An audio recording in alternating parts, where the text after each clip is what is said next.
I'm Katie Sewell, and this is A Bittersweet Moment with Tiffany Parks. Hello and welcome to the Bittersweet Life. I'm Tiffany Parks, and this is your midweek Bittersweet Moment. On Monday's episode, Katie and I talked and kind of debated about an idea that occurred to me in a conversation I was having with an Italian that maybe, just maybe, Italians, at least some of them, deep down actually like the famous disorganization and chaos that characterizes Italy. Katie and I kind of took opposing positions on this debate. Can disorganization in a city actually possibly be a good thing? So make sure you go back and listen to that episode if you haven't already. That aired this past Monday. But as I was thinking about this conversation in the days that followed, I thought about a sort of expression. I don't know if you could actually call it an expression, but it's a concept that kind of exists in Italy, kind of an unspoken concept, but I think something that does come up, and that is the concept of the furbo and the fesso. So these terms, you might be familiar with them if you've spent significant time in Italy, but furbo is the more common term. It means, if you look it up in the dictionary, it's translated generally as crafty, sly, wily, cunning, clever. It definitely has the negative connotation that a word like crafty and sly has. So a furbo person is someone who gets away with stuff, someone who maybe knows how to skip the line. Katie and I were talking about the famous line skipping incidents that we've both taken advantage of in Italy. It's somebody who, maybe they know somebody high up in a certain specific bureaucratic office, and it helps them to process certain papers in a more timely way than the average person would be able to do. So, the furbo comes up again and again and again in Italian culture and society. And I think all people are probably furbo from time to time who live in Italy because they learn the ways of the country. You kind of have to be a little bit furbo to get by in Italy without being crushed, especially in a big city like Rome. But on the other side of that coin is the term fesso. And fesso, translated literally, means idiot, fool. Really, the translation that someone who was completely both American and Italian, and therefore had the nuances of the language very, very clearly, described it to me as a chump. A fesso is a chump. So a fesso is somebody who maybe finds themselves on the other side of the situation. Maybe they're the one who's getting cut in line in front of constantly. Maybe they are the one who never takes advantage of any connections that they might have in order to get their name to the head of the line for their bureaucratical needs or whatever it might be.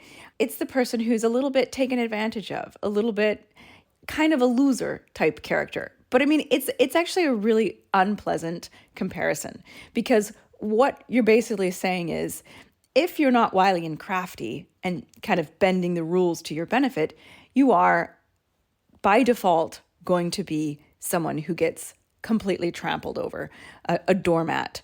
And it got me thinking, which one am I? If you have to be one or the other, and that's the kind of harsh reality of living in Italy, is that you kind of have to be one or the other. And that's not to say that you're always going to be one or the other. It might just be in that particular moment, in that particular situation, you're being one or the other. But it's hard to get through life without taking advantage, without being wily and clever, and yet without being taken advantage of. It's just kind of one of those sad realities, for the most part, in Italy. And, I had to wonder, which one am I? I don't necessarily think either is a positive, It's a choice, really. And I know I've been furba on occasion. I remember specifically, and of course, this goes back to our conversation on Monday, because it's the disorganization and the unreliability of Italy that forces you to make these choices. somebody who would be a very, very rule-abiding citizen in a different country can be, in certain circumstances, pushed into being not just a rule breaker, but sometimes a law bender in Italy. I have a very clear memory of, it was my first year in Rome. I needed to pay my rent. I was several days late paying my rent simply because I'm a forgetful person.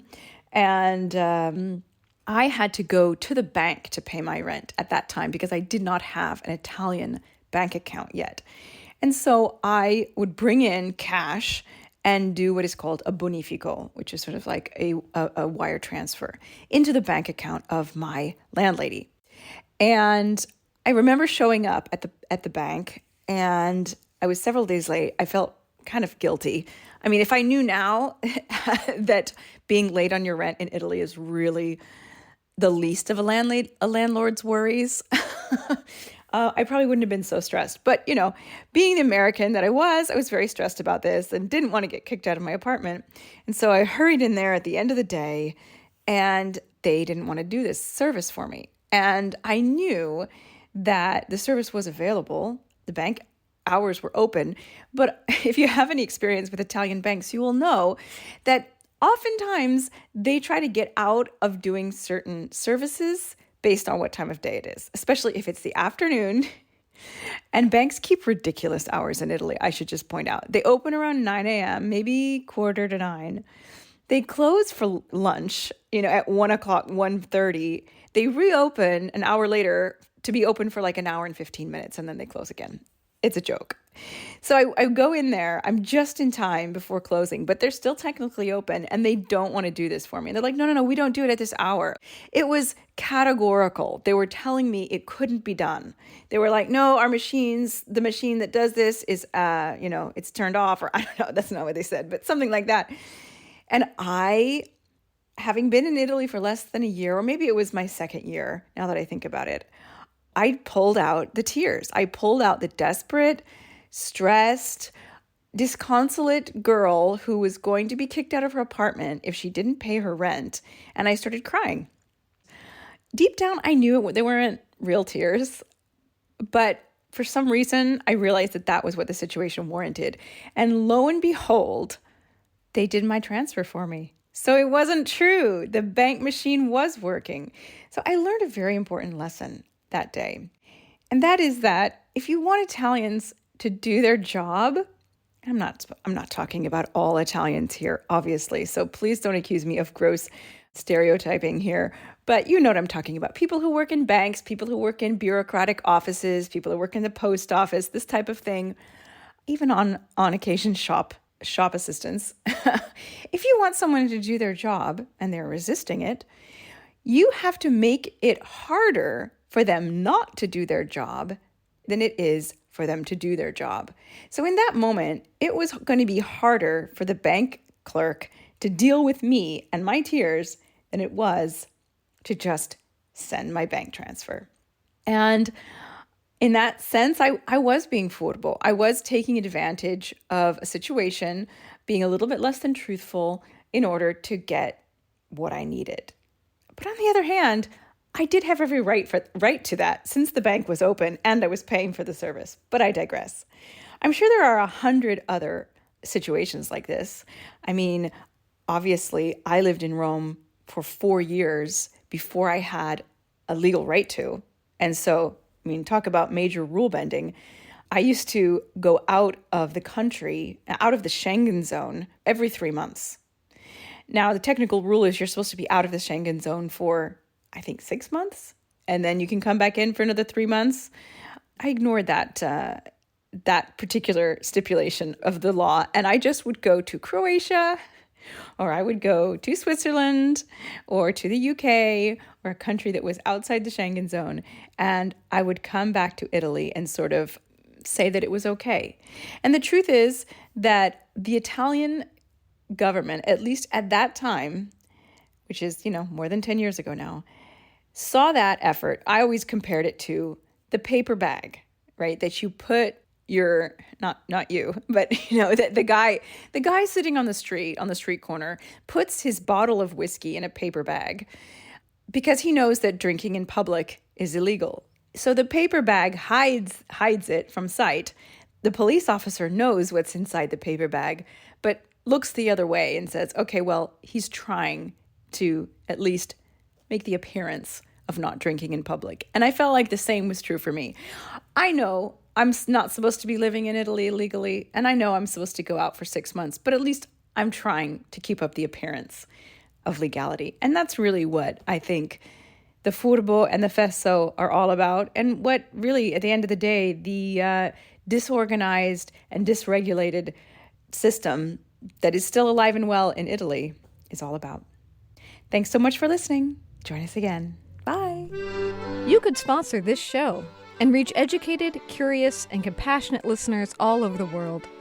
Our listeners are a remarkable, diverse, and engaged group of people that I am so continually impressed by. Visit thebittersweetlife.net and click support to get the conversation started.